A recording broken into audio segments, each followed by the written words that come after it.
So, one of the perspectives that somebody had posted was watching the early One Direction videos in retrospect, sort of from the vantage point of being an adult, hindsight.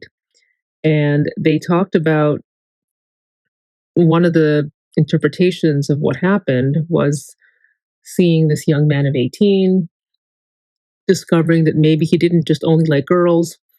And then what unfolded was seducing a 16-year-old boy who didn't realize what was happening to him emotionally, and all the confusion that unfolded created a rift, or if anything, a period of complicated estrangement. Who knows? I don't know. This is all my opinion. I don't know these people, like I always say. But that interpretation from one of the subscribers of this channel really, I felt that really resonated with me because I do sometimes think the same thing or along the same lines because I have loved you since I was 18, right? That song that Ed Sheeran wrote for the band. 16 and 18 is only 2 years apart, but there's a big gap between 16 and 18, but the same 2 year gap between, say, 27 and 29, not as big of a difference because a lot of developmental achievements, cognitively, physically, hormonally, all that can so much can happen in just 1 year between 16 and 17. So then 16 and 18, the gap is even more. And with that difference creates somewhat of a interesting set of circumstances and dynamics. So formative attachments is what they call it. And then this is another psychoanalytic exploration of adolescent emotional dynamics and identity formation when it comes to what may have happened at the early origins of Larry. So, as we all know, the phenomenon known as Larry Stylinson offers a unique lens into which we can examine psychoanalytic concepts related to adolescent development, identity formation, and emotional attachments. So let's view this dynamic through the framework of the 16-year-old Harry Styles and the potential emotional entanglement with the 18-year-old young man of Louis Tomlinson that stirred up a fandom and endures like since 2010 of a Larry Stylinson love story. And it is in the Larry Stylinson love story or metaphor or archetype, watching how the early interactions progressed. It offers a case study of sorts if we operate from the vantage point that, yes, this was a case of an 18-year-old young man realizing that he had not, he was not heteronormative, but had a bit more love to give to more than just the girls out there. And these emotional seduction of a 16-year-old boy who suddenly was taken from his family and cast into this huge fishbowl, and the vulnerability of that age gap. And the key psychological concepts that one can look at is with the following. So developmental vulnerability, identity consolidation, and the lasting impact of formative relationships. If you ever wonder why Harry Styles did such an amazing job in My Policeman, listen, keep listening. Okay. Keep in mind, this narrative is not concerned with the factual claims about the specific individuals, but rather is using psychoanalytic theory to understand the potential psychological underpinnings and consequences of such a dynamic between adolescents at different developmental stages. As Erik Erikson established in his influential work on psychosocial development, adolescence represents a critical period of identity formation versus role confusion. The age gap between 16 and 18, while seemingly minor, can represent significant developmental differences during this tumultuous phase of identity consolidation. So, psychoanalytic literature, particularly the work of Peter Bloss on adolescent development, emphasizes that the mid adolescent period around sweet 16 represents a critical phase of psychological reorganization. So, the 16-year-old exists in what Bloss termed the second individuation process, a vulnerable period of identity exploration characterized by the loosening of childhood identifications and heightened susceptibility to new attachment figures. In contrast, the 18-year-old, while still adolescent, has typically begun what Winnicott called the move toward independence, a developmental advantage that creates an inherent power asymmetry. This asymmetry becomes significant when considering what Heinz Kohut described as self-object needs, the adolescent's requirement for external figures who provide psychological functions not yet internalized. So the 16-year-old Harry, according to Otto Kernberg's odd object relations theory, would have been particularly vulnerable to what he termed idealization, the attribution of exaggerated positive qualities to a slightly older peer who appears to have navigated the same developmental challenges. This idealization creates what Jessica Benjamin called an intersubjective recognition dynamic, the intense need to be seen and validated by the admired other during the identity formation stage. So, the concept of emotional seduction finds theoretical grounding in what Christopher Boldes termed the transformational object, a relationship that promises identity transformation and awakening. In adolescence, these transformational relationships hold particular power as they coincide with what Peter Bloss called a second chance, the opportunity to rework earlier developmental conflicts through new relationships.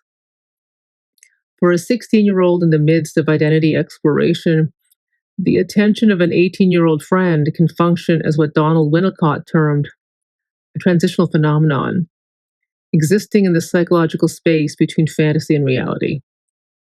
This relationship can become what the French psychoanalyst Joyce McDougall identified as a neosexual experience, an emotionally charged connection that transcends established categories of relationship and triggers confusion about sexual and emotional boundaries.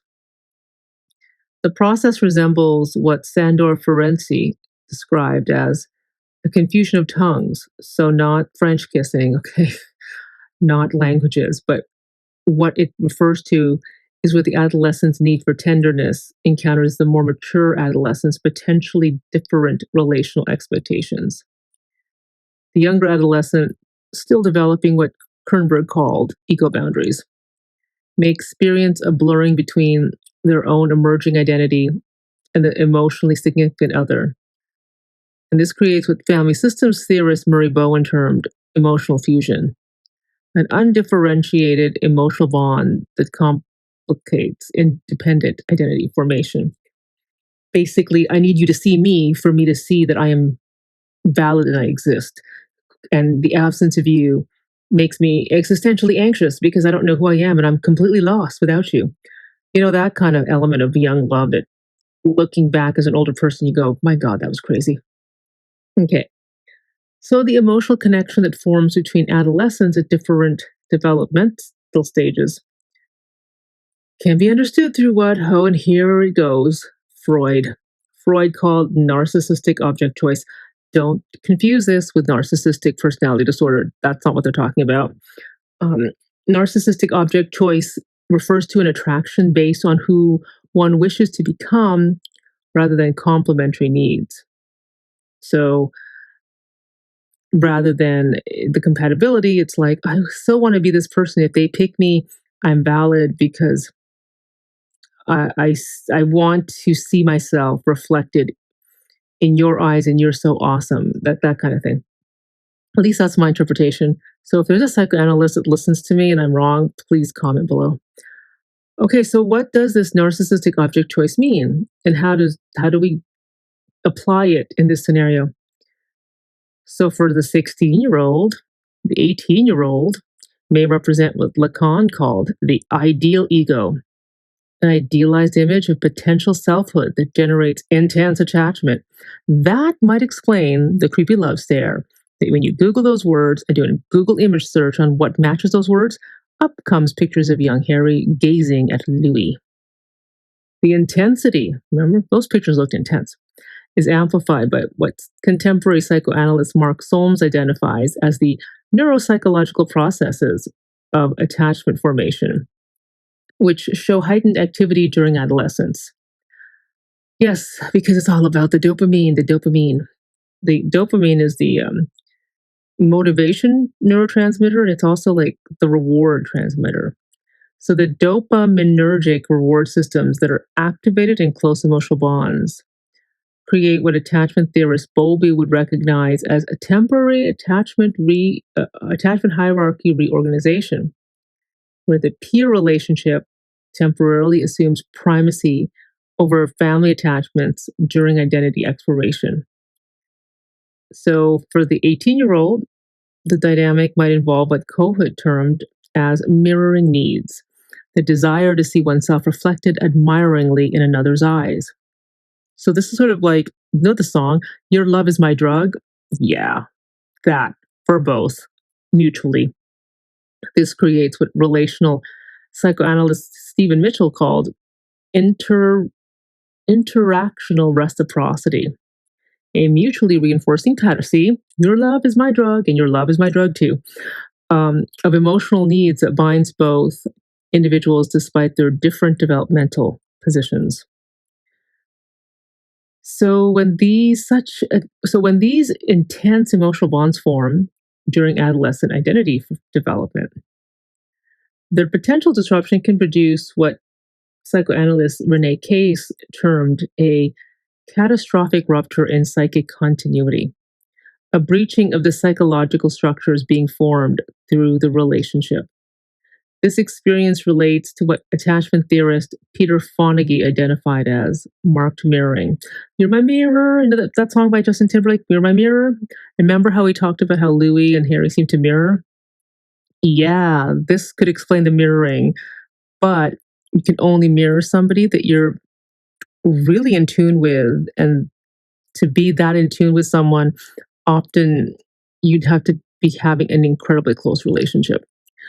The process of mark mirroring is where emotional states become recognized and contained through relationship, and it leaves the adolescent particularly vulnerable when the containing relationship ruptures.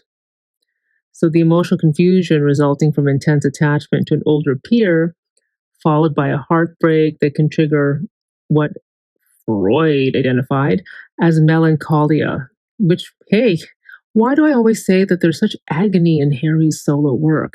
Like, even the unreleased songs, which I think that a lot of the unreleased songs are even better than the released songs. It's like aching, agony. It's like, geez, it, this whoever like left you did a number on you, my God. And so melancholy is grief that's complicated by the identification with the lost object. And the younger adolescent who, having incorporated aspects of the older peer into their developing identity, experiences what object relations theorist Ronald Fairbairn called abandonment of the good object.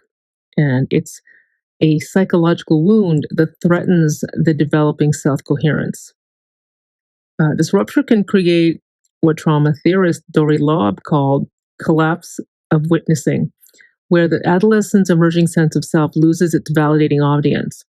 The intensity of adolescent heartbreak thus represents not merely emotional pain, but what Robert Stollerow termed a developmental trauma, a disruption in the intersubjective field that supported emerging identity. Like basically, you have no sense of self. You've lost the validation. So it's like a shock to the system. Um, don't think heartbreak can't kill you because you know what? They have proven that you can die of a broken heart. Like literally, look it up. Um, it's it's like the shock and its effect on the cardiac system. Yeah. So That's why broken hearts suck. All right. So the consequences of such formative experiences extend well into adulthood, through what psychoanalyst Christopher Bolus termed it the unthought known, emotional knowledge that remains unconsciously active, though not symbolically processed. For the younger individual, now grown, the experience may create what attachment theorist Mary Main identified as an unresolved state of mind with respect to attachment, inconsistencies in how later relationships are approached and processed. And it's the developmental timing of such emotional entanglements can lead to what Patrick Caseman called internal identification with the attachment figure. There's a part of you in every, even in how I dress, those words and lyrics. There's a part of you in everywhere. There's a part of you in how I'm tired. You know what I'm talking about. It's where aspects of the formative relationship become templates for future intimacy. And this creates what contemporary relational analyst Philip Bromberg called self states, discrete ways of being that emerge in response to relational contexts that echo the formative experience. Well, then that kind of explains why Watermelon Sugar is this really sexual sort of video, was filmed on the same beach as What Makes You Beautiful. And a lot of like the backdrop and the tones of uh, the background and the scenery are similar, like the colors of like the picnic table, and then you know what I mean, like if you look at the colors of shared objects, like I think a bus or a car, they you can see the remnants of the first videos, like artistic style direction in the filming playing out or mimic being mirrored or repeated in Watermelon Sugar, yet there's nothing left of that cute little curly haired boy that was like, as soon as they said, cut, he like backed away right away from the girl in the younger video, and then compare that to the very risque man in Watermelon Sugar who's just suggestive. Yeah. So the echo of the formative experience, which that led to when I said in an earlier video, it's kind of like, well, the hell with you, Louis. You don't want me anymore. That's what Watermelon Sugar looks like to me. And I thought that even before I ever heard of this Larry thing. All right. So for the adult who experience significant emotional confusion and heartbreak during key identity formation phases, there often appears to emerge what Winnicott termed a false self adaptation, a protective organization of personality that shields the vulnerable aspects wounded in early relationships. So that explains the channeling of Freddie Mercury. That explains that, at least to me, my opinion only. Which, this dynamic relates to what the contemporary trauma researcher Bessel van der Kolk identified as the body keeps score. Oh, it sure does. And yeah, it's called kind of always being emotionally unavailable, yet emotionally raw when you're performing, and just the sentimentality and uh, yeah, like the filming of the video and just all these mirroring references to the past. That, yeah, really keeping score. And the tendency for significant emotional experiences during development to create lasting patterns of relating to others. So what about for the older person in this dynamic, the 18-year-old, like, I've loved you since I was 18, Louis, says Harry. What is the psychological consequences of for them? Well, it follows a different trajectory.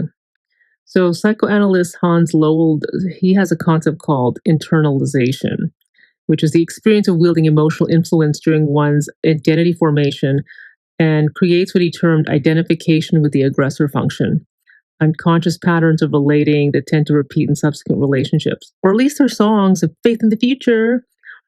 And the unintentional emotional impact on a younger peer can create what psychoanalyst Melanie Klein called depressive position. And yes, that explains the agony of the solo songs. Challenges, and then that depressive position is the difficult recognition that one's actions affected another in potentially harmful ways. And this recognition often produces what Stern called unformulated experience and an emotional knowledge that remains partially dissociated due to its threatening implications for self image. And the former older adolescents in this dynamic may develop what attachment researcher Kim Bartholomew identified as dismissing attachment patterns, tendencies to minimize emotional significance in close relationships, as a defense against acknowledging the power of interpersonal influence. And this creates what Emmanuel Gant termed a submission and surrender dynamics, complex patterns of emotional engagement and withdrawal that reflect unresolved guilt regarding earlier relational power. So basically, neither of the two escape unscathed if what began as an emotional seduction of reflecting power dynamic differentials played out really badly.